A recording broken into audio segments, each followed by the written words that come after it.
My parents will move into your cabin. If you don't like it, move back to the city." Marcus, my son-in-law, said it in a smooth, flat voice, as if the 67-year-old man on the other end had no rights in the home he'd just bought. I stood still on the wooden porch, watching the coffee cup tremble in my hand. The mountain wind cut to the bone, but it wasn't as cold as the way that young man treated me like an expired item. 40 years of work, saving every dollar for a little peace, and now that peace was being claimed by people I never invited. I didn't argue. I didn't beg. I just smiled, opened my old engineer's notebook and wrote my first post-retirement plan. Rebuild boundaries. Tomorrow, they would come. And they would learn this cabin isn't just an old man's house. It's the territory of someone who used to swallow insults and has now learned to push back. If you're still here, I'd love to know where you're watching from. Every comment helps this story reach more hearts, and if it moved you, give it a like so others can find it too. My name is Elias Porter, 67, a man who spent nearly 4 decades in the contents, dust and wind of construction sites across the Midwest. I'm not the talkative type. I do the work, take notes, then do it again until everything stands firm. All my life I've believed one principle. Everything has a structure, even peace. I've been a widower for 10 years. My only daughter, Naomi, teaches elementary school in Denver. I'm not rich, but I'm independent. I no longer have the energy to argue with the world, but I'm clear-headed enough not to let anyone step on my dignity. When I bought a cabin in the Wyoming woods, I wasn't chasing anything grand, just a quiet corner to hear the wind instead of people. Turns out, even in deep woods, people can become predators if you don't know how to protect yourself. I remember the first day I set foot in Park County, Wyoming. The office of Dana Whitaker, the real estate agent, sat on a corner in downtown Cody, small and warm like an old bakery. She handed me a set of keys and smiled. "Congratulations, Mr. Porter. You officially own a small piece of these mountains." I shook her hand firmly. A check for $185,000, pulled from my savings and stocks, had cleared that morning. 40 years on job sites, long shifts, cold lunches on a truck bed had condensed into 800 square feet of pine logs, a green metal roof, and a gray stone chimney. Small, simple, but mine. Leaving the office, I drove my old Ford west on Highway 14, then turned onto smaller and smaller roads. Pavement became gravel, gravel became dirt. With every mile, cell service dropped from 4 bars to 3, then to 1. I felt lighter, like I was shaking off a lifetime of noise. I stopped at a general store, bought coffee, bread, eggs, and some butter. The cashier, an older native woman with silver hair, asked, "Vacation?" "No," I said. "I'm moving here." She nodded with a knowing smile. "Good for you. Out here, people can hear themselves." The road up to the cabin hugged a ridge through thick timber. As soon as I broke out of the shade, the cabin appeared plain, solitary, sitting in a clearing flooded with the last light of day. I killed the engine and sat still, looking at 4 elk grazing about 50 meters from the porch. They raised their heads, watched me, then went back to eating. I smiled. No horns, no neighbors, no pressure, just wind, the scent of pine and the soft creak of wood breathing with the forest. The cabin was small but perfect. 1 main room with a kitchenette, a bedroom just big enough for a double bed, and a bathroom so narrow I had to turn sideways to get in. I didn't need more. I'm an engineer, order is how I keep peace. I set things up one by one. Tools hanging neat on the pegboard, hammers and wrenches sorted by size, 3 old novels next to a stack of technical manuals, and the coffee maker right where the morning sun would hit. When everything had a place, I sat in the rocker, poured a late cup of coffee, and called my daughter Naomi. "Dad, you made it?" Her voice was bright, but I could hear a little fatigue. "I did, sitting on the porch watching elk." "You did it," she laughed. 40 years and you finally have peace." "I only ever needed that. I said quietly. Then her tone dipped. Marcus is stressed lately. The company's cutting back. I murmured something and didn't dig in. Naomi always tries to keep the peace between work, her husband, and me. Come up when you can.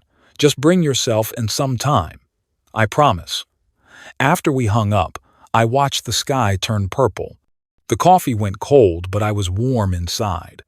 I thought I'd finally escape the noise, the fights, the forced dinners.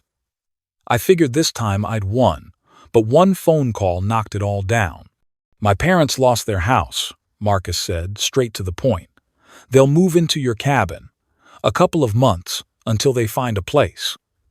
I gripped the armrest, feeling the blood rush to my head. Marcus, I just bought this place. It's barely enough for one person. Consider it helping family. My parents are old. And anyway, it's dangerous for you to live alone in the woods. Okay, they'll be there on Friday. I'll text the time. I was about to reply, but the line went dead. I stared at the clearing where the elk had been. They were smarter than people knew when to leave and when to stay quiet. My hand trembled around the cup, then I set it down. For 40 years I'd taken orders like that from bosses, from coworkers, even from family. They figured that once I retired, I'd be soft, eager to obey for some peace. Not this time. I pulled out the grid notebook that's been with me for 40 years on job sites. Not to vent, but to calculate. I split the page into 3 columns: problem, resources, solutions. Problem: uninvited people are coming. Resources: knowledge, cameras, the law, nature. Solution: show them the forest isn't something to seize. I wasn't going to break the law or pick a fight. I just wanted them to learn the most basic lesson: respect boundaries. I wrote the last line: no violence, only truth.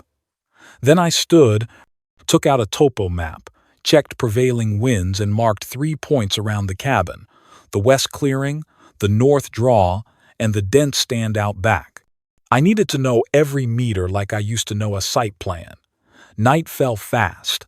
Yellow light spilled from the window across a page filled with symbols. I closed the notebook and leaned back. Outside, the forest had settled into silence. I thought of Naomi, my daughter, who still believes her dad is too kind to get angry. And Marcus, he still thinks I'm just a compliant old man, a walking wallet. I smiled. Maybe it was time to show them. Old men have ways to push back. No shouting, just preparation. I packed up, slid the notebook into my backpack, and took my camera to the porch. Before locking up, I shot.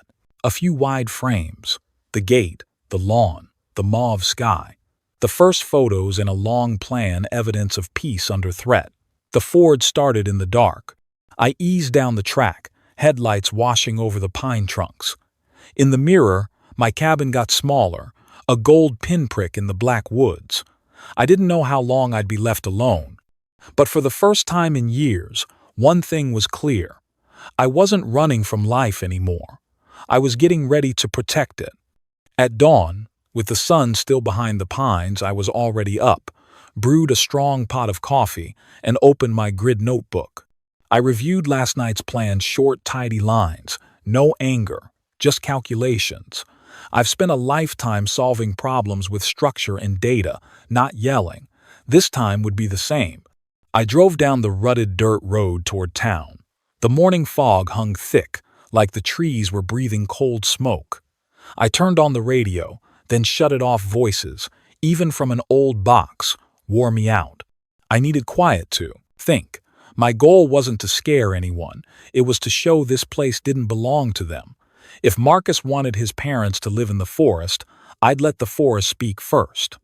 The Yellowstone Ranger Station sat about 20 minutes from the cabin, a sturdy oak building with simple lines, the front wall covered with maps and photos of wildlife.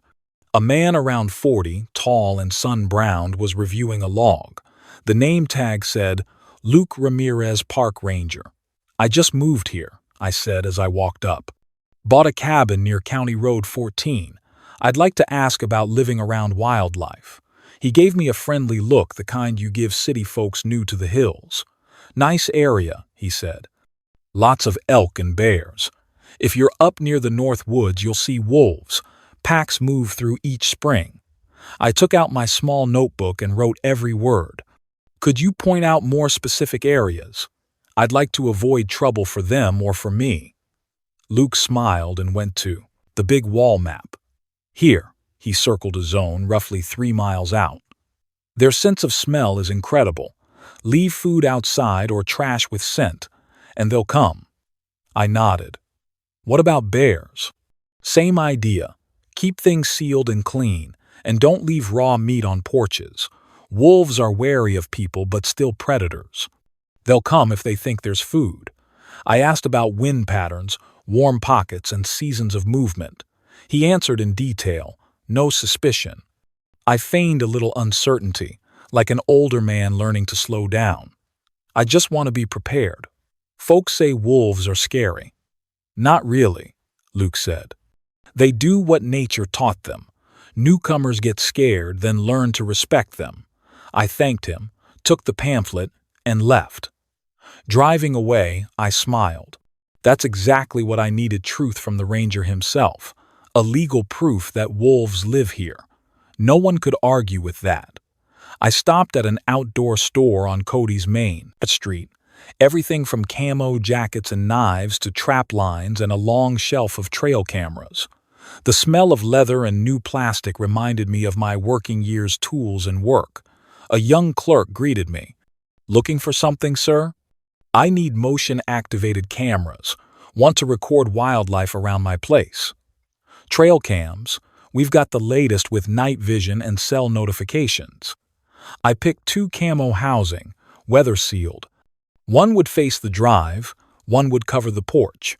I asked about setup, detection range, and battery life. He walked me through it. I nodded, playing the careful old man protecting his new place. "I live alone, so I want to be sure," I added. He grinned. "I get it. Wolves are less scary than thieves." I paid cash, grabbed extra batteries, and headed back. By afternoon, the wind had shifted. I set a ladder and mounted the first camera on a pine across from the dirt road. The second went on the porch corner, angled down, visible enough to work, discreet enough not to invite tampering. I tested motion, little light blinked as I crossed. Cell signal, 1 bar, but notifications pushed through. I snapped screenshots to log time and location. When I finished, I sat on the porch and watched the sun drop past the ridge. The sky went from gold to violet. The air carried warm pine and a metallic edge of evening dew. I wasn't angry anymore, just aware that I was building something right, a small lesson for people who think an old man's kindness is a resource to seize. Next day, I drove to a butcher at the end of a street with a faded sign. Mason's Butcher since 1968. The butcher, silver hair and a thick beard, wiped his hands on a stained towel. I asked straight, "I need about 20 pounds of scraps and offal for dogs." He didn't ask questions, bagged it in white paper. The iron fat smell filled the car when I opened the trunk. I paid, thanked him, and left. That afternoon, with the last light on the grass, I carried the bundles behind the cabin. I chose 3 spots about 30 meters from the house, upwind so scent would carry to the edge of the forest, not to the porch. I didn't dump it. I spread it out, a few yards apart, strong enough to draw attention but not enough to create danger. I didn't intend to hurt anyone. I wanted nature to do its part. If Walter and Dolores wanted to live here, they needed to understand. This isn't an amusement park. When I finished, I stood in the clearing. The wind picked up, carrying the tang into the air. Far ridgelines darkened faster than usual. I felt small but clear-headed. After all these years, I was back to working with nature. The only structure I was building now was a boundary. Inside, I locked every window, turned the heat to low, and shut non-essential breakers, keeping power only for the cameras and alarms. Everything neat and safe, like a project ready for inspection. I looked around the small, room under warm yellow light. I'd controlled what I could. The rest I left to the mountains. I packed papers, my laptop, phone, and essentials into the truck.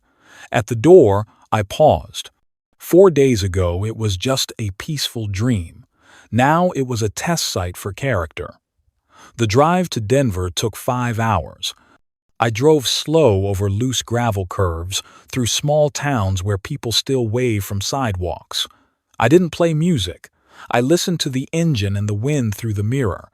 When the first city lights appeared, I felt a steady calm. I wasn't fleeing, just moving to an observation post. In construction, when a structure fails, the engineer doesn't blame. He goes back to the design room, finds the load path, recalculates. That's exactly what I was doing with my life. Back at the old house in Denver, I set the laptop by the window, connected to both cameras, weak signal but clear pictures. The gate, the porch, framed and ready. I placed my phone beside it with motion. Alerts on. Outside, the city buzzed, but I didn't belong to it anymore. I'd chosen the forest, and now the forest would speak for me. Before bed, I wrote in the notebook, "Experiment begins.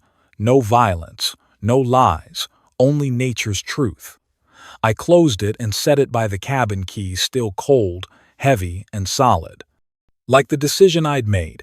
Tomorrow, I'd just wait. The forest teaches fast, especially those who try to order it around. Friday morning, 9:12 a.m. My phone chimed motion at the cabin. I was in the old Denver house, coffee brewing, reviewing yesterday's notes. The laptop lit up. A silver sedan stopped in the muddy patch by the porch. I zoomed in. Walter Caldwell, Marcus's father, got out first, hands on hips, scowling like a foreman at a failed inspection. On the other side, Dolores, his wife, eased out in a cream coat, almost dragging it through the mud. I hit manual record and opened my notebook, marking the time, 9:12 a.m., uninvited. Visitors. Walter looked around, face full of disdain. Through the mic I heard him, "What's that smell? Pine sap and wet dirt. I don't get why anyone would live out here." Dolores answered, sharp. "Exactly. I thought cabin in the woods would be more romantic. It's just a temporary shack."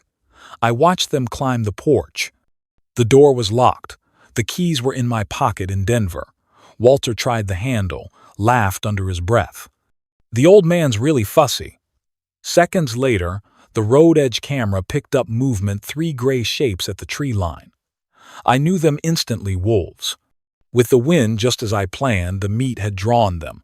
They weren't aggressive, just careful, heads low, sniffing. I zoomed. 3, 1 male, 2 females, single file like shadows sliding through green. As they neared the scent piles, Walter froze and turned. "Dolores, do you see that?" "See what?" "Over there at the trees." His voice shook. The mic caught the hiss of wind, then Dolores gasped, clutching his arm. "Oh God, are those wolves?" Walter backed up, hit the step, almost fell. The wolves ignored them. They were after scent. One dipped to sniff, tugged a piece, and chewed. The other 2 stood guard, ears high.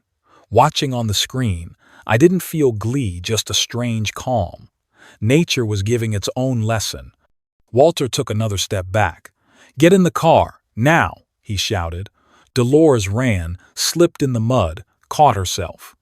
Doors slammed, the engine roared, gravel sprayed. The sedan fishtailed, then tore down the track, throwing dust.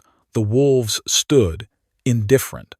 They glanced toward the noise, finished the scraps, and strolled back into the timber, disappearing among the pines. I sat up and took a long breath. No blood, no growls. Just the forest's proper silence, enough to remind people they're not the center of the world. I saved the file as Incident, 9:12 a.m. Friday. Then I wrote 9:12 a.m. Walter and Dolores Caldwell arrived at cabin. Attitude, contempt, displeasure. Behavior, tried door, attempted entry. Event, Wolf Pack 3 appeared calm, no interest in people. Result: visitors left safely, no harm. Note: evidence of natural wilderness conditions. I synced the recording to cloud and emailed a copy to a backup. Engineers don't lose data. Not 20 minutes later, the phone lit up. Marcus Caldwell. I knew it was coming. I let it ring twice before answering. "What the hell did you do?" he screamed before I said hello. "My parents almost got attacked by wolves. You set them up?" I kept my voice even. "Marcus, I didn't set anything up. That's their territory. Wolves live in the woods. I live in a cabin. If someone walks in without permission, they own that decision."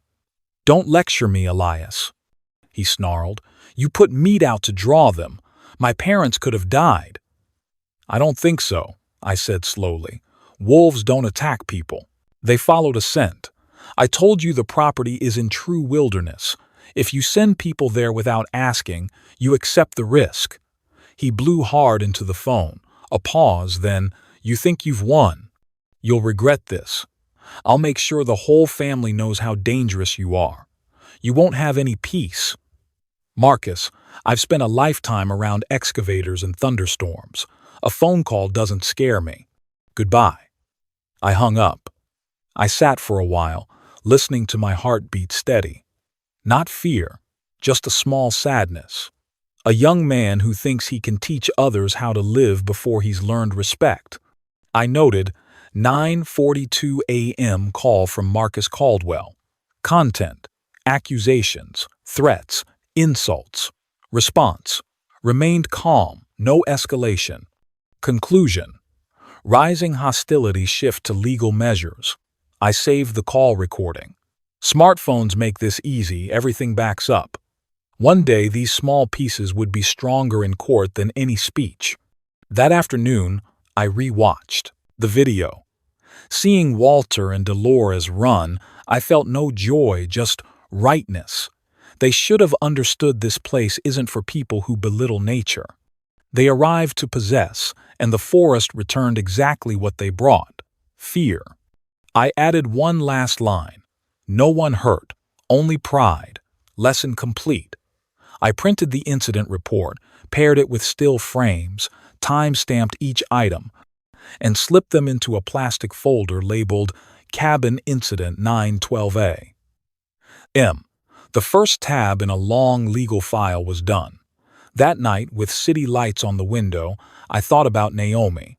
She didn't know, and she probably wouldn't believe me yet. To her, Marcus was a hard-working husband, stubborn, maybe, but solid. I knew some pressure was twisting him: debt, ambition, something. Either way, I had to be ready. I closed the laptop and stared into the dark outside. Car horns out there, wind in the trees up there, two worlds, two silences. First lesson's done, I said to myself. Next time, we use the law. I shut the notebook and lights. On the cover, in red ink, I wrote, "Next step, prepare legal file. No more swallowing it." The forest had taught its part. Now it was time for people and the law to take over this class. 3 days after Walter and Dolores' visit, I got a text from Naomi. "Dad, please don't make this worse. Marcus says you misunderstood. Can we talk?"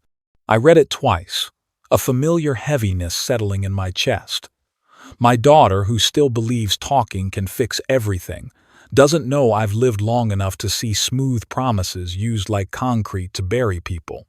I replied, short, "Okay. But this time, we talk with documents. Invite Marcus's parents. Grizzly Peak, 10 a.m. Thursday." I chose Grizzly Peak Cafe, the oldest coffee shop in Cody. Locals and tourists both go there, and the noise makes it hard to keep up an act for long. I needed neutral ground, witnesses, and security cameras. That morning, I arrived 20 minutes early. The glass door reflected a man in a dark blue wool coat, khakis, and scuffed leather shoes, the look of a simple old man, not a threat. I took a window table and set a short-term rental contract on the wood beside a stiff black coffee. Coffee smell mixed with pine from the cracked door. Right at 10 a.m., Walter and Dolores walked in. Better dressed his tie, her light fur but the same posture. People who feel they're walking into a debtor's house.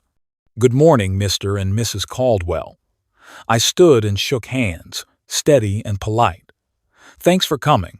Please, sit." Walter dropped into his seat without a word. Dolores offered a polite smile. "Naomi said you had something to discuss. I don't want an argument. I just want to make the boundaries clear." I opened the file folder and took out a printed agreement. 6 pages, neatly stapled. "This is a short-term cabin lease, 6 months, $1,200 per month. It includes safety, sanitation, and legal liability terms. If you sign, you'll have full use during the lease. If not, I'll have to ask you to find another place." The air around the table suddenly thickened. Walter frowned, his rough voice edged with anger. "What on earth are you talking about, Porter? We're family. Family doesn't sign a lease to live together. You're going to charge your son-in-law's parents." I answered softly, still even-toned. "No, I'm charging the people using my property. Family or not, the law is the law. If I die, these papers protect both sides. If I'm alive, they protect basic respect. Between home, relatives, and property, where do you think the line should be so people can still respect each other? I'll read every one of your thoughts." Dolores sighed, her hand lightly touching her husband's arm as if to hold him back. Then she turned to me, eyes tinged with pity. "Mr. Elias, we don't want to trouble you. It's only temporary. Marcus is struggling, and Naomi worries about you living alone. Don't you love your daughter? If you throw her parents-in-law out like this, what will the neighbors think?" Her voice was gentle, but every word was a needle wrapped in velvet. I simply nodded. "Mrs. Caldwell, I love my daughter. That's why she needs to see her father is still clear-headed and knows right from wrong. That cabin is something I bought with a lifetime of savings.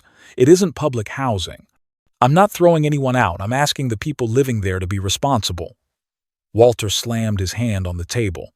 The coffee cup clanged dully. A few customers glanced over. "Responsible? You talk like we're beggars." "I didn't say that." I remained calm. "I'm being clear. If you want to stay, sign the lease. If not, I hope you find a better fit elsewhere." Dolores tried to hold her poise, her voice catching. "You've changed, Elias. You used to be so kind. Now, you're cold as stone." I smiled slightly, stood, and used a napkin to wipe a coffee drop at the table's edge. Maybe because back then I hadn't learned how to protect myself. Now I have. I stacked the papers, set them neatly in front of them, then nudged the packet to the center. "This is a copy. You can review and get back to me within 3 days. Otherwise, the cabin will be locked permanently. I won't be discussing this further." Silence sat with us a moment. Walter turned away, lips pressed tight.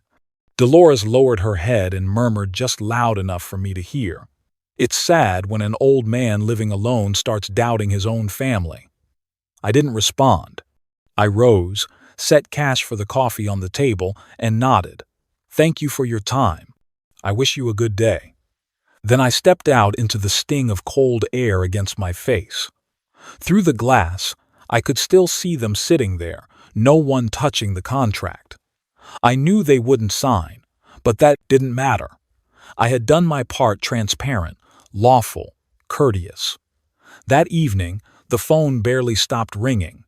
First, relatives in Missouri. "Elias, what happened? Why are you so angry with Marcus's family? We heard you scattered meat to lure wolves." Then an old friend from the retirees group. "I heard you've gone reclusive, talking to the trees. You okay?" I knew who was behind those calls. Marcus, the man who always knows how to twist a story to look like the victim. I turned on the recorder and started saving every call. Each hint of, "he's lost it, he's isolating, he's delusional," all carefully captured and labeled by date and time. Around 9 p.m., Naomi called. Her voice was tired, torn. "Dad, Marcus says you treated his parents badly. The whole town is talking. Did you really throw meat to lure wolves?" I was quiet for a few seconds, then said, "I didn't do anything wrong, and if anyone says otherwise, they need proof." "You've changed," Naomi sighed. "You've become suspicious, rigid. I don't recognize you." I didn't blame her. I only said softly, "Naomi, don't let anyone write your father's story for you. One day, when everything is clear, you'll understand why I'm silent today." I hung up and watched the streetlights slice through the curtains. My chest felt heavy. I knew Marcus was beginning a smear campaign not just to humiliate me, but to build a case that I lacked capacity, setting up his next move, petitioning for guardianship. I couldn't let him get that far. I opened my laptop and drafted a short email to Victor Lang, an elder law attorney I knew through the retirees group. Subject: Urgent consult signs of manipulation and risk of guardianship. Dear Mr. Lang, I am Elias Porter, 67, residing in Denver. I need legal advice regarding a series of events involving threats, defamation, and property intrusion by my son-in-law. I suspect they are trying to build a record to declare me incompetent in order to seize assets. I have audio recordings, photos, and clear financial records. I'd appreciate a prompt response. I want to set up a legal protection plan and also confirm decision-making capacity through medical evaluation. Sincerely, Elias Porter. I sent it at 10:43 p.m. Then I opened my notebook and started drawing a timeline. From the order to move out, to the visit from Marcus's parents, to the cafe meeting this morning, each point paired with evidence. I noted the people involved, the time, and the physical proof. With each line I wrote, my hand steadied. Something inside me, the confusion, the anger, was being sorted into order, into a blueprint for justice. I closed the notebook and told myself, from now on, 2 fronts, legal and medical. One to protect my name, the other to protect my mind. Outside, wind moved along the window frame, carrying the Rockies' chill. I looked out into the night and saw the streetlights reflected in a cup of cold coffee. I took a bitter sip and smiled slightly. Marcus can manipulate opinions, but he can't manipulate the truth. I'm not an old man on a leash anymore. I'm Elias Porter, and I've just begun the fight to take back ownership of my life. One Tuesday morning, I received a reply from Victor Lang. His voice was low and measured, the kind you hear from someone who's seen too many cases where bad actors hide behind family. "Mr. Porter," he said, "I've read your email. I believe I understand what's happening." We set a meeting at his downtown Denver office, a brick building with a brass plaque on the second floor, Lang and Associates Elder Law and Estate Planning. Inside was simple and tidy, the smell of coffee and paper stacked together. Victor looked a bit over 50, salt and pepper hair, solid build. His handshake carried the resolve of a man who knows justice lives not only in court but in the words we write. "Have a seat, Elias," he said, setting a file on the desk. "You're facing one of the most common plays I've seen in 20 years. They're trying to build a conservatorship case, asking the court to declare you incapable of managing your assets." I listened while he shuffled the materials I'd emailed, recordings, screenshots, the call log. "The Grizzly Peak contract," Victor explained steadily, "like laying out a chessboard. First step is defamation, sowing doubts about your mental health. Next, rally relatives and friends to be concerned witnesses. Then they file for a guardian, usually Marcus. Once the court agrees, your signing authority, accounts, even medical decisions are in his hands." I nodded, steady. "I expected as much. I don't plan to wait for them." Victor smiled. "Good, so we'll move first." He slid a new packet toward me, tapping the title, Revocable Living Trust. "This," he said, "makes the good incompetence allegation Pointless. If you create a living trust and appoint an independent trustee, your assets are legally held by the trust, not you personally. Even if someone gets guardianship, there's nothing for them to grab. I looked down at the page, familiar but cold legal terms. How long will it take? 2 weeks. But you need to assemble everything: deed for the cabin, withdrawal records for the purchase, the rejected contract, and a full list of bank, retirement, and insurance accounts. The more complete, the fewer gaps. I'll deliver in 3 days, I said. That afternoon, I went home, opened the steel safe, and pulled out thick envelopes. Each file had a labeled clip: Park County deed, retirement withdrawals, construction logs, communications record. I gathered it all into an old leather briefcase and added a new laptop section: defamation behavior file with voice evidence. While sorting, my phone buzzed. Naomi. Her voice was softer than the day before, like she was trying to balance father and husband. Dad, I know things are tense, but please don't escalate. Marcus is in crisis. Walter can't sleep. His parents are in debt. I paused my pen. What debt, Naomi?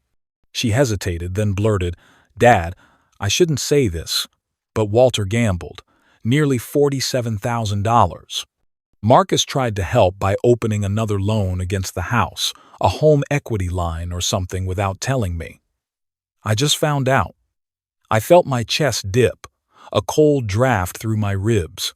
How much did Marcus draw on the HELOC? About $35,000. I saw the notice, only his signature. I'm really shaken, Dad. I kept my voice steady. Thank you for telling me. Rest for now. Let me handle this. After we hung up, I went to the Colorado Property Records site, public mortgage search. I typed Naomi and Marcus's address. Seconds later, it popped up. HELOC $35,000, signed by Marcus Caldwell, issued 8 months ago. No co-signature from Naomi. I printed the entire record and marked the single signature line in red. I sat still, watching the ink dry. The pieces aligned. Walter loses money. Marcus absorbs debt, secretly taps equity on his wife's home, tries to seize my cabin to fill the gap, a perfect chain of desperation wrapped in family duty. 2 days later, I returned to Victor's office with the heavy briefcase. You work fast, Victor said, a hint of surprise at the stack like a thick syllabus. I'm a construction engineer. I don't design by feeling. He laughed, then marked pages in red. Excellent. Now the key piece. He placed the first draft of the revocable living trust in front of me. Bold title: Elias Porter Revocable Living Trust Draft 1. In the inheritance terms, he said, I added a clause I think you'll appreciate. Naomi inherits only if she divorces Marcus, or if Marcus signs a full waiver of any claim to your assets. That way, no one can inherit indirectly through the marriage. I read closely and nodded. I won't let my daughter be dragged under. Victor tapped the desk. This could provoke a strong reaction, especially from Marcus. Be ready. I'll keep the notarized copy, and we'll schedule the signing in 2 weeks. Meanwhile, update all beneficiaries to the trust. And make sure each institution notes this change as voluntary and made while you're fully competent. I took careful notes. That afternoon, I called each place: retirement bank, savings, life insurance. On every call, I requested a file note. Client voluntarily changes information after receiving legal advice. The rep sounded a little surprised, but I just said, I'm an engineer. I like everything documented. When I finished, I printed all email confirmations and clipped them into a folder labeled Beneficiary Update Verified. On the cover, in red, Competence Evidence. That night, I sat alone at the desk in lamplight, the room washed in the yellow of paper and willpower. I poured tea and looked out at stars flickering over the Rockies. I knew Marcus would explode when he heard about the trust. A thirsty man who sees the only spigot sealed won't stay quiet. But I wasn't afraid. Every action, every line, Every piece of proof was recorded, lawful and transparent. Before turning off the lights, I aimed a small camera at the door. Motion activated just in case uninvited guests came knocking. I labeled beneath it, "Recording for personal safety." I opened the notebook and wrote the day's last line. They use rumor to build a case. I use a case file to build truth. The legal net has dropped, and this time I'm not caught in it, I'm the one casting it. Then I closed the book and the light. In Denver's quiet night, I heard wind at the window, cold but steady, like me now. Late Saturday afternoon, Denver's sky dimmed after a light rain. I just poured tea when an engine screamed at the gate, rattling the ground. Through the window, a black pickup tore into the drive, tires grinding the gravel. The door flew open. Marcus jumped out, slammed it shut, face flushed red, forearms corded like he might burst. "What the hell are you doing, Elias?" he shouted, his voice cracking across the yard. "I just heard you set up some so-called trust. You're cutting me and Naomi out, aren't you? Cancel it. Right now." I stood on the wooden steps, a few risers above him, late light coming through the awning onto the phone in my hand with video already rolling. I said nothing, just kept the camera on him. Marcus came closer, shoes muddy, breath hot. "You don't have the right. Naomi is your daughter. If you do this, I'll make sure she cuts you off completely." I drew a slow breath and answered evenly. No need to raise my voice. "Marcus, leave my property. Now. If you take one more step, I'll call the police." His eyes flashed, but he stopped. Maybe he saw the little recording light on my phone. He's clever enough not to cross a legal line, at least while on camera. "You'll regret this," he hissed. "That trust won't protect you. Just wait." I said only, "I've waited my whole life for peace. I'll keep waiting if that's what it takes for the law to do its job." He stared a second longer, then stalked back to the truck. Gravel flew as he sped off. I watched the exhaust fade. No anger, just cold. The cold of knowing the fight was no longer a family argument, it was tactics on paper. I lowered the phone, replayed the video. It had everything: voice, image, time, location. I labeled the file: incident, porch, threat, Marcus. Then I uploaded it to my private cloud and sent a copy to Victor with a short note.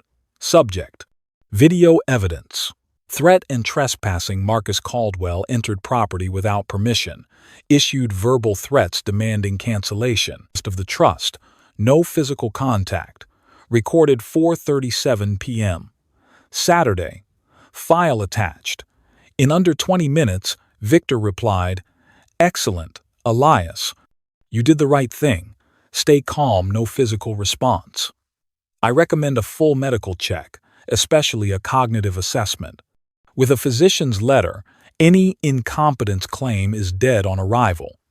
I wrote back, "I'll go first thing tomorrow. Any doctor you trust?" "Dr. Elaine Coe. Office on West Colfax. I'll send a referral." Next morning, I drove to Dr. Elaine Coe's clinic, a woman in her early 50s, Korean-American, small frame, keen but kind eyes. The office was bright, the walls hung with photos of Colorado's golden aspens. She read Victor's referral and nodded. "So Mr. Porter wants a decision-making capacity evaluation for legal records." "Yes, I want everything clear." The visit took nearly 2 hours. First, blood pressure, heart rate, vision, reflexes. Then she handed me a sheet, asking me to draw a clock showing 10:45. I drew slowly, carefully, with even lines. Next, she read 3 words, "Apple penny table," and asked me to repeat them after 5 minutes. I remembered all 3. Then the MMSE mini mental state exam, mental math, time orientation, recall, writing a complete sentence. She smiled when I finished. "You performed better than most of my 40-year-old patients." "I used to be an engineer," I said lightly. "My head hasn't rusted yet." Finally, She wrote a short summary. Medical assessment, Dr. Elaine Coe. MD patient, Elias Porter, 67 years old. Neurological psychological screening. Reflexes, memory, and calculation abilities are normal. No signs of cognitive decline or behavioral disorder. Patient is alert, logical, and clearly understands the purpose of this evaluation. Signed and stamped, Elaine Coe, MD, Denver, Colorado.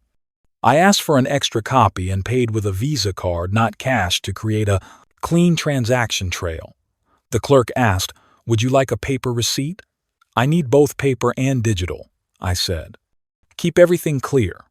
When I stepped out onto Colfax at midday, the light glanced off melting snow. I felt oddly relieved. The older you get, the more you must turn yourself into living evidence. That afternoon, I laid the medical letter on my desk, scanned it, and stored it 2 ways. One on a hard drive, one in the cloud. Then I sent it to Victor with an email. Subject: Medical competence report confirmed. File attached. Doctor's confirmation of full cognitive ability. Payment made by credit card. Invoice kept. Victor replied immediately, "Perfect. This is your strongest shield. If they report you to APS, Adult Protective Services, as incompetent, it will backfire, since your medical record was confirmed just days earlier. Keep the original safe." I printed a copy and filed it in a new folder labeled Medical Capacity Physician. Contact. On the tab, I added contingency if they contact APS. I sat quietly, looking at the stack, each folder another layer of armor. From cameras, cloud, and trust to medical records, everything was ready for a fight they never expected I was sharp enough to wage. That evening, I replayed the porch video. In the late light, I saw myself from hours earlier standing straight, hands steady, voice even, eyes calm. An older man, but not weak. Someone who had endured and now knew how to protect himself. I said softly to my reflection on the screen, "Don't forget, Elias. Liars fear 2 things, light and records. We have both." I shut it down, closed my small notebook, and wrote the day's last line. Today, I didn't just prove I'm competent. I proved I never lost my judgment. They can threaten and slander, but they can't strip the clarity from a man who knows exactly who he is. Then I turned off the light and stepped onto the porch, where pale moonlight washed over the old wood. The mountain air carried pine and the hush of leaves. I stood still, listening to my heartbeat steady as a clock just calibrated, precise, clear, and with plenty of time left. 3 weeks after Marcus stormed my drive, a Monday morning began with unusual quiet. I was drying a coffee cup on the porch when a gentle, correct knock came at the door.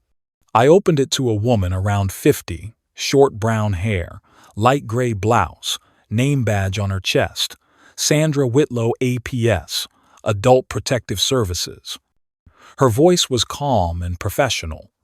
"Good morning, Mr. Porter. I'm Sandra Whitlow with APS, Denver region. We received an anonymous report alleging signs of incompetence, self-isolation, and unsafe living conditions. I'd like to come in for a brief check per protocol." I wasn't surprised.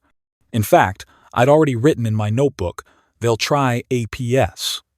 I smiled. "Please come in, Miss Whitlow. I'm always willing to cooperate, and I have a complete documentation to show everything's fine." My home was as tidy as a blueprint. Polished wood floors, books alphabetized, even lighting, no dust. When Sandra stepped in, she nodded. Her expression shifted from skeptical to respectful. I seated her across from the dining table, where a prepared folder waited. "I assume the anonymous report doesn't list the source," I began evenly. She nodded. "Correct. By law, we don't disclose reporters. But we do have to verify conditions. I'm sure you understand." "Of course."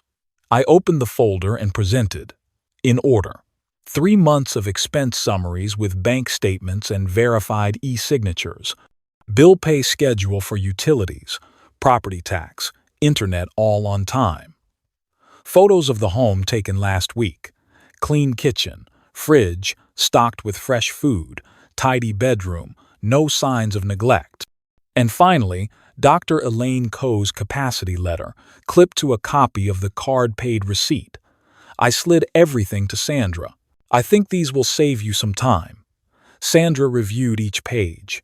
She lingered on Dr. Coe's report, then her eyes softened. Not many people are this proactive. Honestly, she said, when I got the file, I was a little concerned. The description said you live withdrawn, talk to yourself, and show paranoid tendencies. But what I'm seeing is the opposite. I smiled lightly, without bitterness. You know, sometimes solitude is the only way to keep one's head clear. She nodded. May I see where you keep food, medication, and the refrigerator? Of course. I took her on a quick tour. The kitchen lights were on, the fridge's top shelf full of vegetables, the lower shelves with frozen meat, milk, eggs, and the wooden cabinet neatly stacked with supplements and vitamins, no dangerous prescription drugs. She jotted a few lines in her notebook, occasionally taking photos for the file. Back in the living room, Sandra looked around and asked, "Do you have anyone who visits regularly? Or anyone providing financial help or care? I handle everything myself. But my daughter, Naomi, still calls a few times a week. We have a few minor disagreements about property, but the father-daughter relationship is fine." I paused a beat, then added, "If needed, I can briefly explain the property dispute with my son-in-law's family. I believe that's the reason for this report." Sandra listened without interrupting. I recounted briefly and objectively. The cabin dispute, the recorded video, my lawful trust, Marcus's reaction, and the anonymous report that followed. I didn't embellish and use no insulting language. After listening, she simply said, "I understand. This isn't the first case. We see quite a few like this, where relatives use APS as a scare tactic against older adults." She wrote a few more lines, then stood. "I see no signs of neglect, behavioral disorder, or health risk. I'll report that the case has no basis. But the process requires me to finish my notes, and APS will officially send a confirmation letter within 3 days." I shook her hand. "Thank you for handling this fairly. I just want everything to be clear." She smiled. "Actually, thank you, Mr. Porter. If every older adult prepared as thoroughly as you, we'd have to witness fewer family battles." She left. I stood at the door and watched the APS SUV roll slowly down the dirt road, dust lifting lightly. A sense of calm slipped into my chest, like after a storm when the house is still standing. 3 days later, just as Sandra said, I received a pale blue envelope from Adult Protective Services County Division. I opened it. Case closure notice. After an on-site check, interview, and review of medical records, APS has determined there is no evidence that Mr. Elias Porter is being mistreated, abused, or lacks decision-making capacity. The source of the report is determined to be related to a property dispute, which is outside the scope of welfare services. The case is closed permanently, with no recommendation for reinvestigation. Signed, Sandra Whitlow, Case Supervisor. I read it twice, then set the letter on the table. Not joy, just relief, the kind of relief you feel when you've withstood a dirty hit without needing to get angry. I immediately opened the file drawer, took a new folder, and labeled it APS False Report. Inside, I clipped a photocopy of the anonymous complaint provided by Sandra, no sender listed. The official APS closure report. Dr. Elaine Coe's confirmation letter. Photos of the house, refrigerator, expense sheet, and bills. Personal note. Motive: property dispute. Likely complainant Marcus Caldwell. I photographed each page and saved digital copies to cloud storage. Then I wrote Victor an email. Subject: APS closure, case dismissed. File attached. Report plus medical plus photos.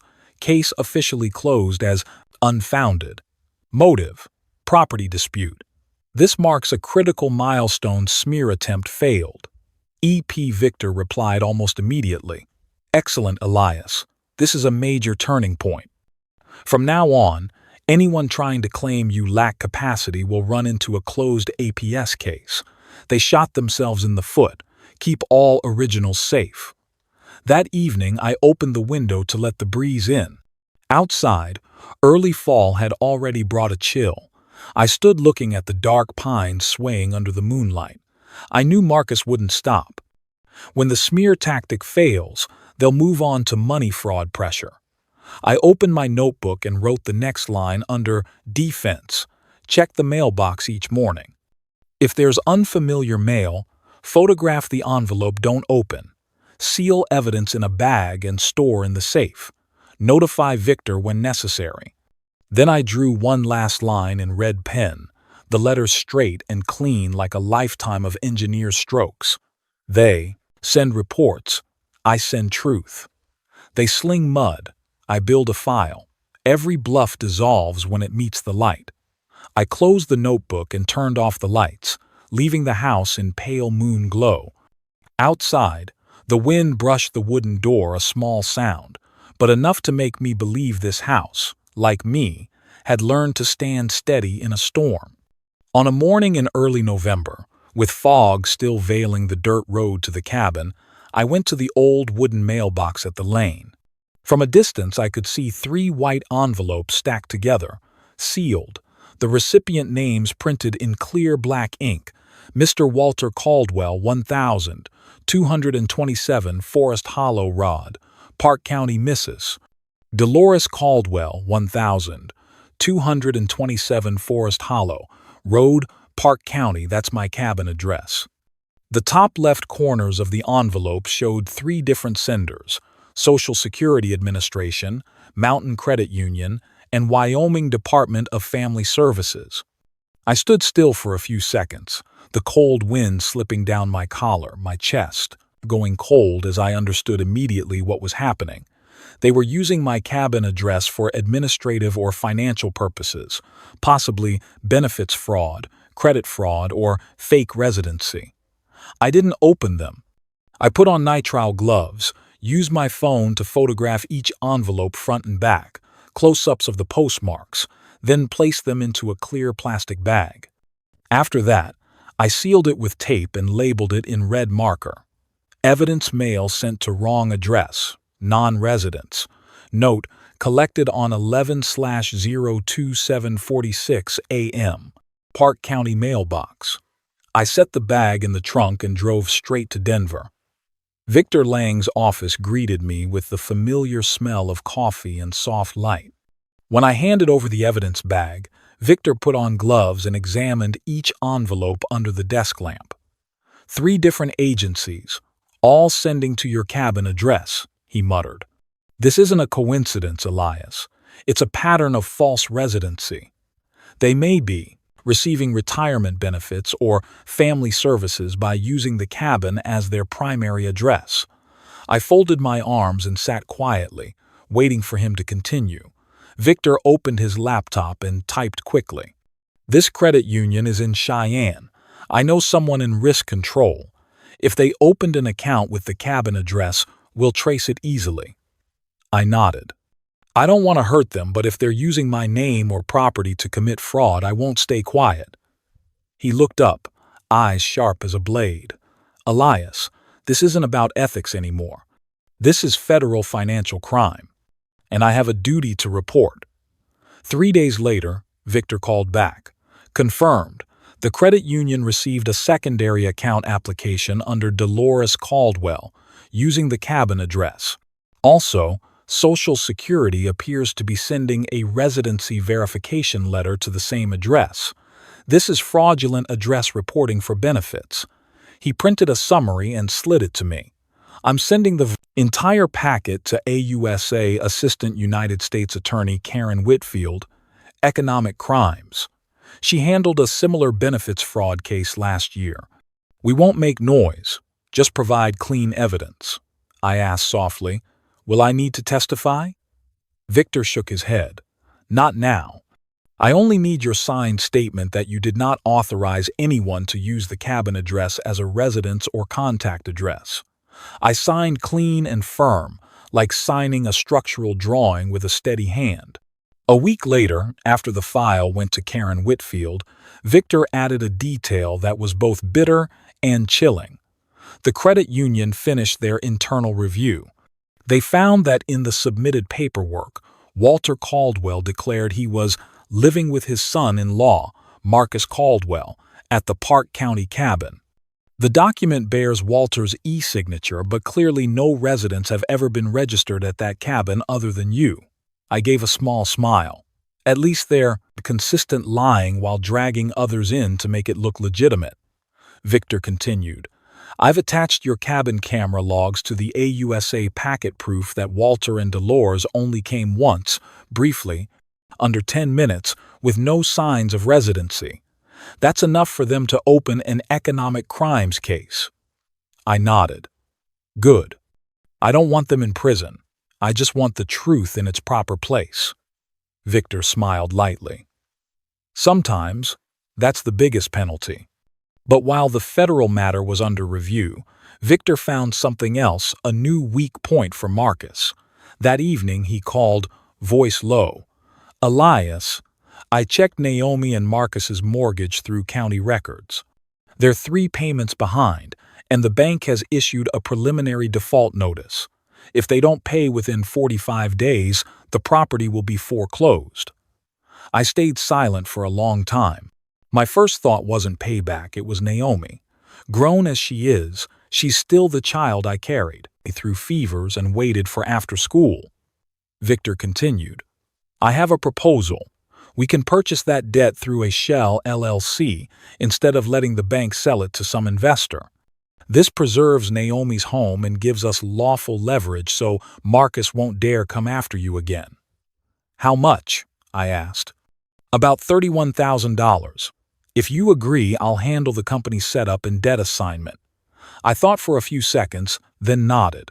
Do it, but I want complete anonymity. Victor nodded. The company will be High Range Holdings LLC. We'll route the registered address through my office so no one can trace it. Only you and I will know. 3 days later, I signed a transfer of $31,000 from savings into the escrow account. Victor sent back the packet. The debt purchase agreement, the power of attorney, the assignment confirmation. I signed, then carefully clipped everything into a new folder labeled Leverage Purchase Debt, High Range Holdings, LLC. Includes agreement, power of attorney, transfer confirmation, assignment notice. A week later, Marcus received a letter from the bank. I knew because Naomi called, her voice shaking. Dad, the bank just notified us the loan was sold to a company called High Range Holdings. Marcus is furious. He says he has no idea who they are and worries they'll foreclose. I said gently, Don't worry. They won't do anything if he doesn't make things worse. Do you know them, Dad? Let's say I'm aware, but don't ask more, Naomi. What matters is you still have a roof over your head. I heard her go quiet. Then she said softly, Thank you, Dad.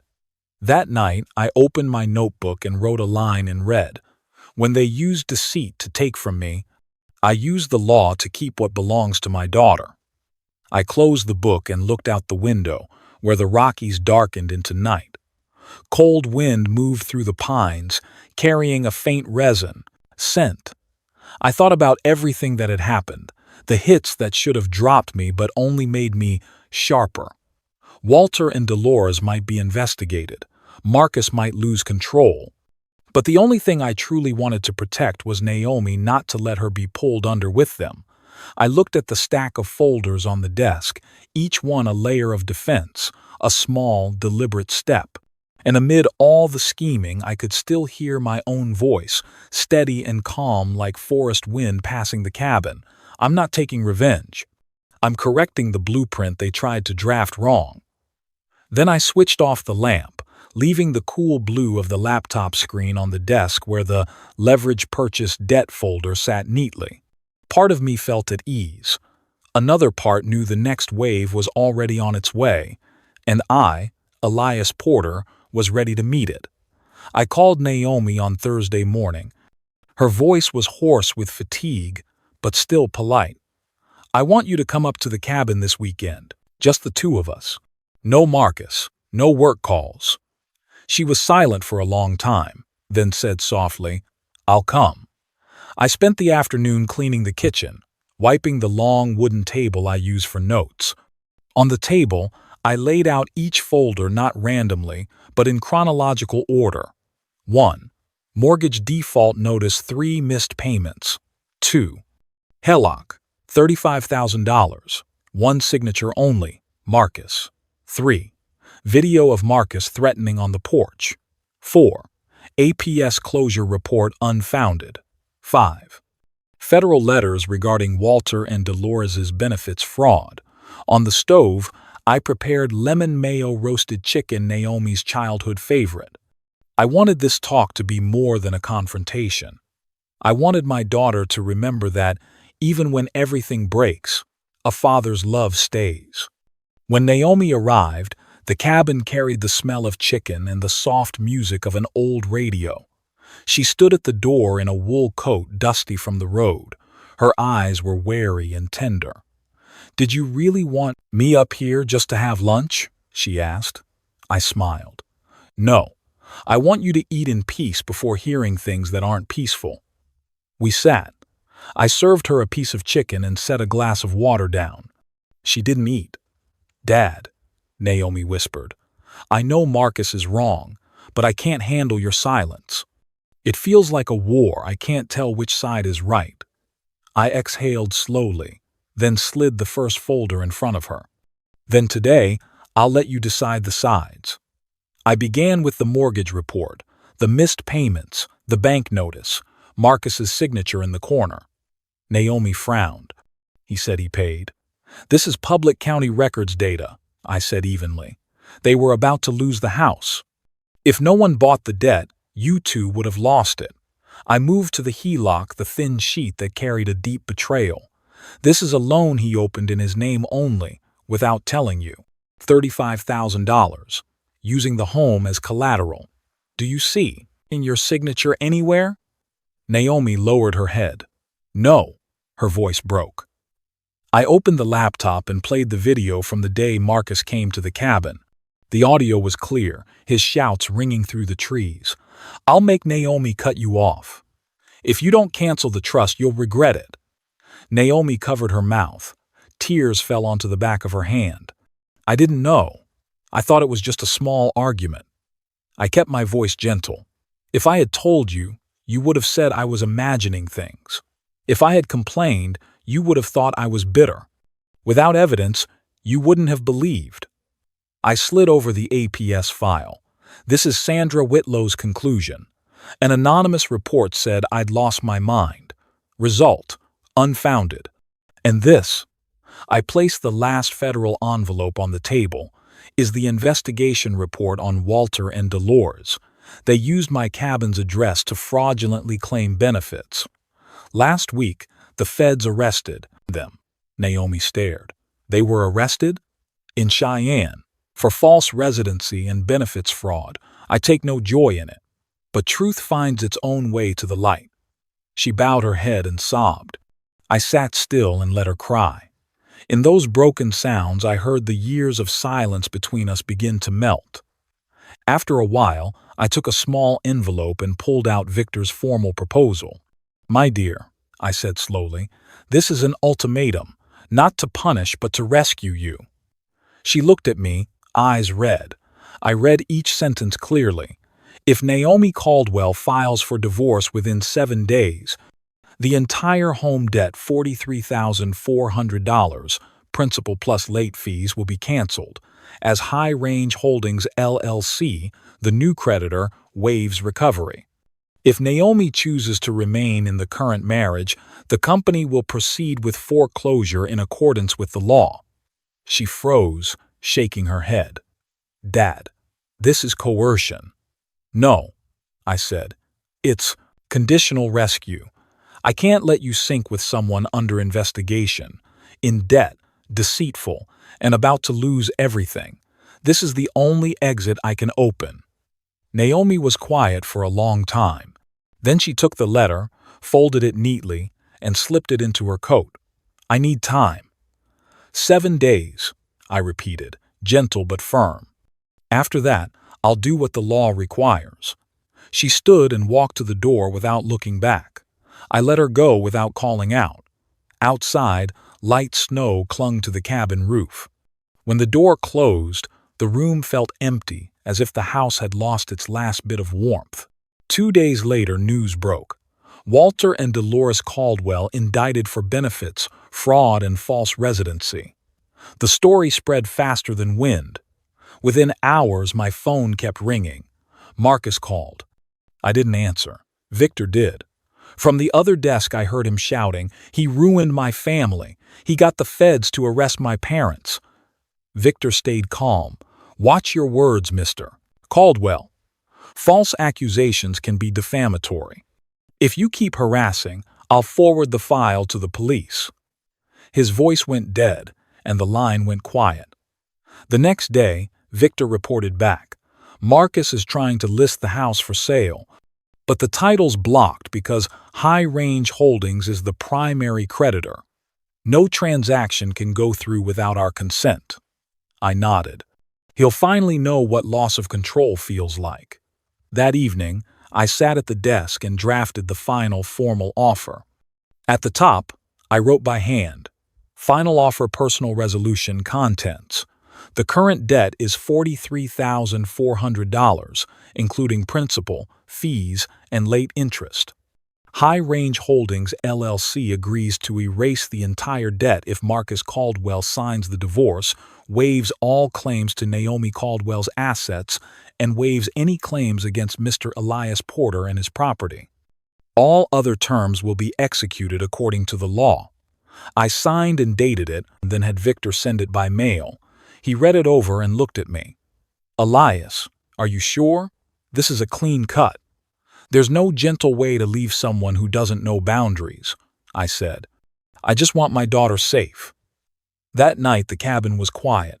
I sat by the window, watching snow cover the road, the moon casting silver on the distant woods. In the dim light, the folders on the table looked like mirrors, reflecting the path I'd walked, each blow, each response, each careful step. Outside, the wind whistled through the seams, cold but clear. I sipped cool tea and thought of Naomi, of the decision she had to make. No father wants to push his child, but sometimes saving the one you love means doing what hurts most. I wrote the night's last line. I've handed my child a map out of the storm. The rest, she has to walk. As for me, I'll be here, watching so she doesn't lose her way. Then I turned off the light. The cabin returned to darkness and the warmth of the stove where an old father kept vigil, quietly, until the truth was bright enough to guide his child. On the day Naomi filed for divorce, a light rain fell in Denver. I received a message from her with only 3 words. "I filed today." No emojis, no explanations. For me, it was enough. I sat still, looking at the screen, then exhaled slowly. Not joy, just the feeling of a chain snapping. 3 days later, Marcus had to appear at Victor Lang's office to sign the paperwork. I was there not out of hate, but to see, one last time, the man who dragged my family through a string of dirty games. He walked in wearing a gray suit, face noticeably thinner, stubble not quite shaved. When our eyes met, there was no anger left, only fatigue. Victor spoke briefly. "Mr. Caldwell, in front of you are the no-claims divorce papers. the waiver of property rights, and the sworn statement that you have no right to use the Park County cabin or any of Mr. Porter's assets. Read each page carefully and sign." Marcus flipped through the file, hands slightly shaking. He glanced at me, eyes mixing resentment and acceptance. "You win, Elias," he said hoarsely. "No one wins, Marcus," I answered calmly. "Only the truth gets set free." He signed. Each stroke cut across a rope that had been pulled too tight for too long. When he set the pen down on the last page, Marcus looked up and asked quietly, "Did you ever think about forgiveness?" I looked him straight in the eye. Forgiving doesn't mean forgetting. But I'm old enough not to live on hate. As long as you leave my daughter in peace, that's enough. Victor nodded in confirmation. "All done. Once the court approves, we'll process the debt release." That afternoon, I returned to the cabin. The rain had stopped. I turned on the computer, logged into the High Range Holdings account, and signed the debt forgiveness order per the agreement. On the screen, the line appeared. "Account closed. Balance forgiven." I looked at it for a few seconds, then shut the computer. That moment came without cheers, only the complete quiet I'd waited for a very long time. Naomi didn't stay in the old house. "I can't bear opening a closet and still seeing his shirts," she said on the phone that night. "Every corner in that place is stained with toxic memories." I understood. Walls that have witnessed deceit, no matter how many coats of paint, still hold the smell of hurt. Naomi asked me to help find a new place, a small home near the woods, quiet enough to start over. I drove to Cody, Wyoming, along the road skirting the Absaroka Range. At last I found a 2-bedroom wooden house, beige paint, windows facing a misty valley. Fair price. A small yard for flowers and just a few blocks from the elementary school. I called Naomi and sent photos. 10 minutes later, her text arrived. "Dad, I want that place." I put down the deposit that same day. The down payment came from savings I'd once meant to use to renovate the cabin. I told Victor, "My life is sturdy enough. Now I just want to build a quiet roof for my daughter." 2 weeks later, Naomi moved to Cody. I drove the truck and helped her haul boxes. Light snow flurried along the road and we didn't say much. Only when we arrived did she turn and say softly, "Dad, thank you. But I want to stand on my own this time." I smiled and patted her hand. "I know. I'm only opening the door. Walking through it is up to you." The next day, Naomi officially accepted a 3rd-grade teaching position at Cody Elementary. The principal told me, "She has a special gift with kids. We're lucky to have her." That afternoon, the two of us started painting the walls. The smell of paint mixed with soft country music from a small speaker. Naomi chose a pale green, saying it feels like hope, but not too bright. We painted and laughed over old stories, how Naomi once fell off her bike, how her mother used to tease that I didn't know how to tie a tie. Each laugh fastened a piece of memory back in place slowly, firmly. When we hung the last curtain, Naomi stepped back, eyes brimming. "Dad, for the first time in years, I feel safe." I answered gently, "That's what it feels like to step out of the dark. Now you know why I chose the forest, not to hide, but to heal." Once she settled in, I kept contact at a modest level. Every Sunday morning I texted her a good week wish. Sometimes Naomi called to share about her students, a math lesson, or the stray cat she just adopted. I listened, no meddling, no probing, because I know that self-reliance is the best medicine for a wounded heart. As for me, I returned to the Park County cabin as winter began to lay everything white. I spent time fixing the roof, splitting wood, reading, and writing the entire story from start to finish, both a legal and spiritual log.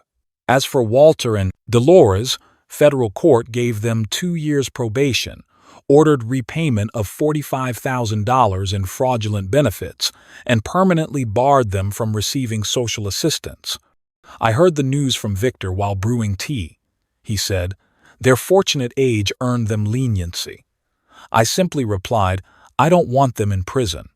I just want it to be over. That afternoon, I stepped onto the porch and watched snow blanket the wooden steps. It didn't feel like victory, just the closing of a frayed chapter. I poured a cup of hot tea and set it beside my old notebook. In the warm spill of lamplight, steam lifted like a thin veil. I wrote on a new page, the letters a little shaky but resolute. There is no revenge more beautiful than peace. When a chain breaks, you don't look back at the hand that held it. You just move on.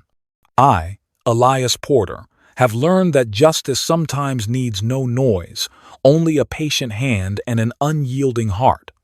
I closed the notebook, turned off the light, and listened to the wind whistle through the seams. Outside, night draped the tall pines, but inside me, a small light of trust and quiet kept burning, steady, with no audience needed. My story doesn't end with applause or a courtroom's glare, but with wind through the woods and a father who, after everything, can finally sleep. After all this, I realized peace doesn't arrive like morning mist. You have to relearn it, like someone who once forgot how to breathe, practicing each breath again. I rearranged my life schedule. 1 week at the cabin, 1 week at Naomi's. Fridays I drive to Cody. Sunday afternoons I return to Park County. Steady, simple like the cycle of wind across the mountains. Sunday evenings became our small ritual. Naomi would finish school, stop by the market for vegetables. I'd bring bread and roast chicken. We cook together. She chops onions. I wash dishes. Dinners are simple. Pasta, pumpkin soup, sometimes that old lemon mayo chicken. What matters is that the talking has returned, light as breath. Naomi tells me about class. Dad, today, little Lucas wrote, I want to grow up to protect my mom. He's only 8, but after he read it, the whole room went still. I laughed. Like you back then, writing about wanting to be a teacher and crying because you thought you'd have to teach your dad. Naomi burst out laughing, bright and crisp the first time in months I'd heard it. But some nights, old memories still came back.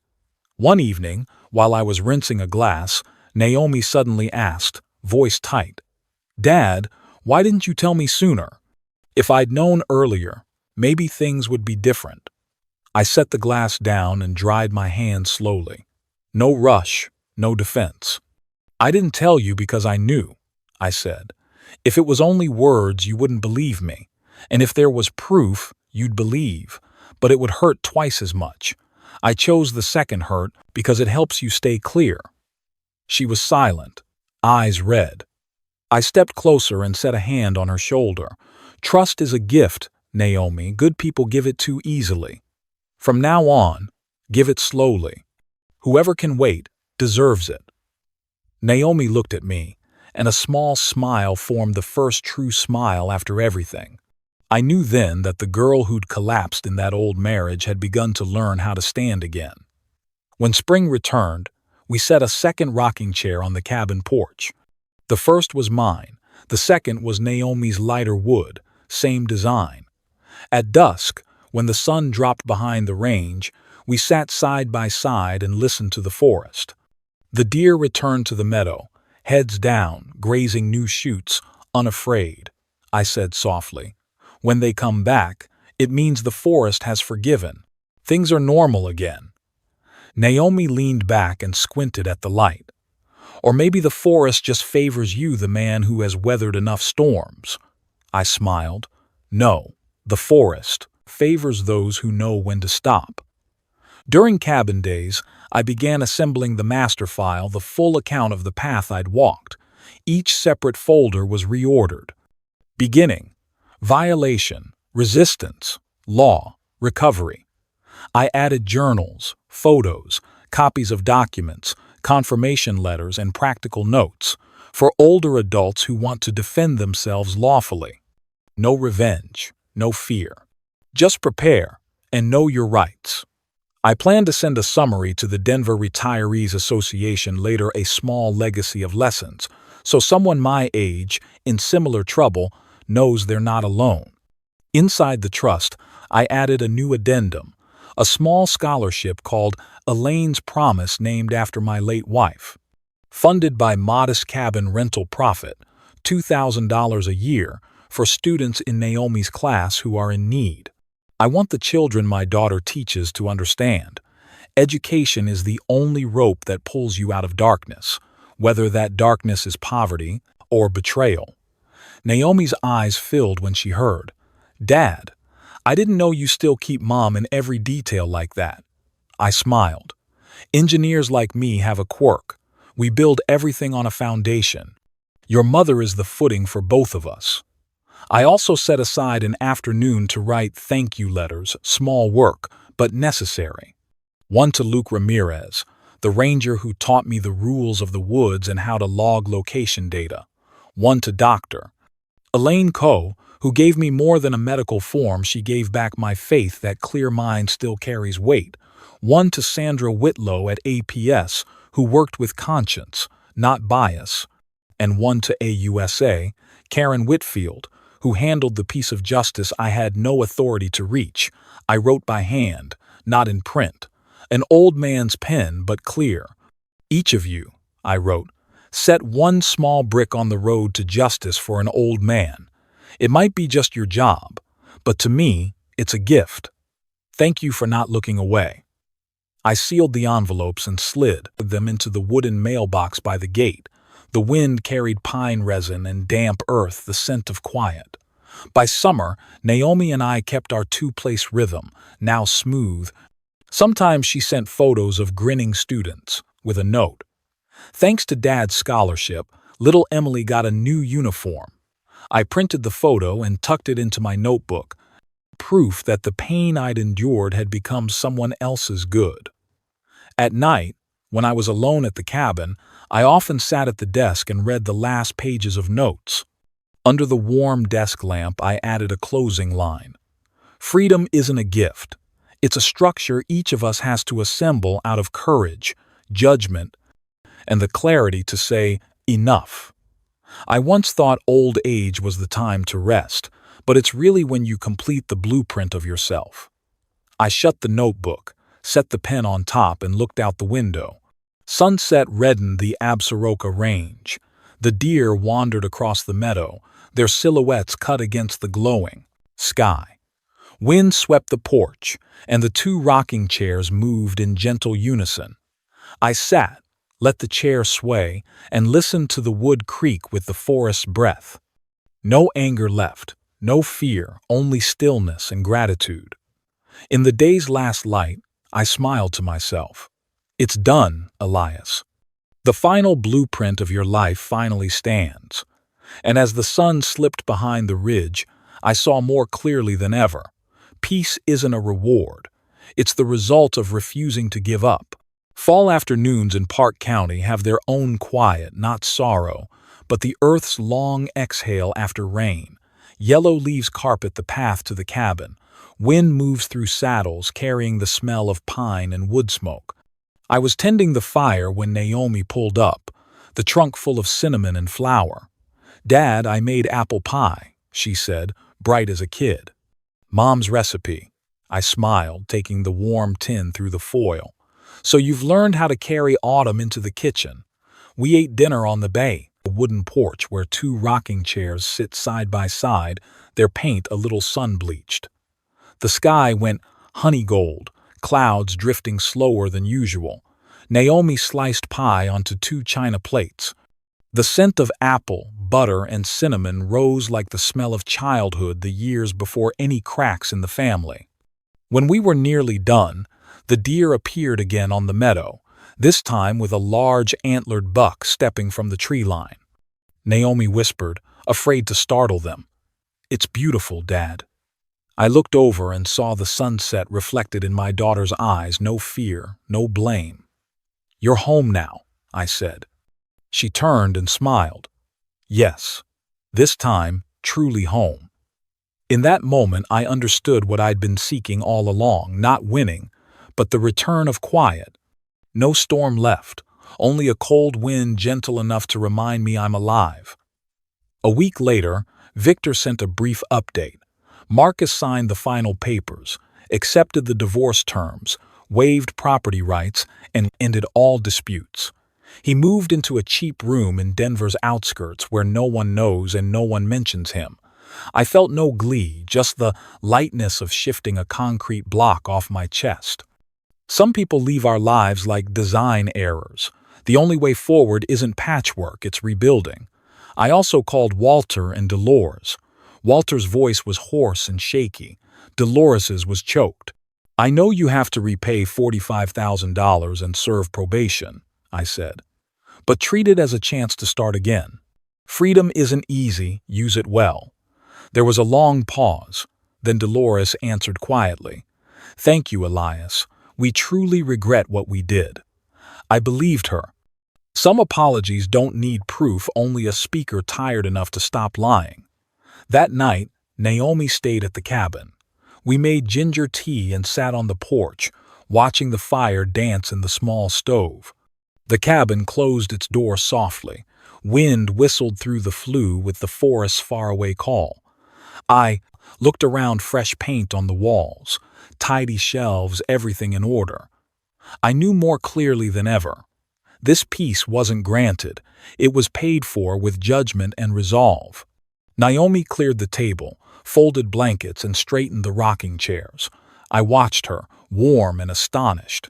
The child who had once been fragile now stood firm, no longer needing me to hold her up. I realized fatherhood isn't protecting forever, it's knowing when to let your child walk alone. After Naomi slept, I sat at the desk and opened the grid notebook I jokingly call the Final Life Blueprint. I added a new section, Living Alone After 60 Handbook. Checklist in 4 areas: legal, trust, will, power of attorney, digital assets; medical, capacity assessment, doctor directory, treatment records; financial, reserves, insurance, banks, verification notes; technology, cloud, cameras, emergency accounts, access codes. Not to be afraid, just to prepare so others won't have to be. I want that when I'm gone, older folks can open this notebook and know how to protect themselves with the law, not tears. Night deepened, and the forest breathed like a giant. Wind in the leaves, deer stamping the grass, and far off, an owl's call. Naomi came out, pulled on a wool sweater, and sat in the chair beside me. "Dad, I think life is like the forest if we listen. It teaches us everything." I smiled.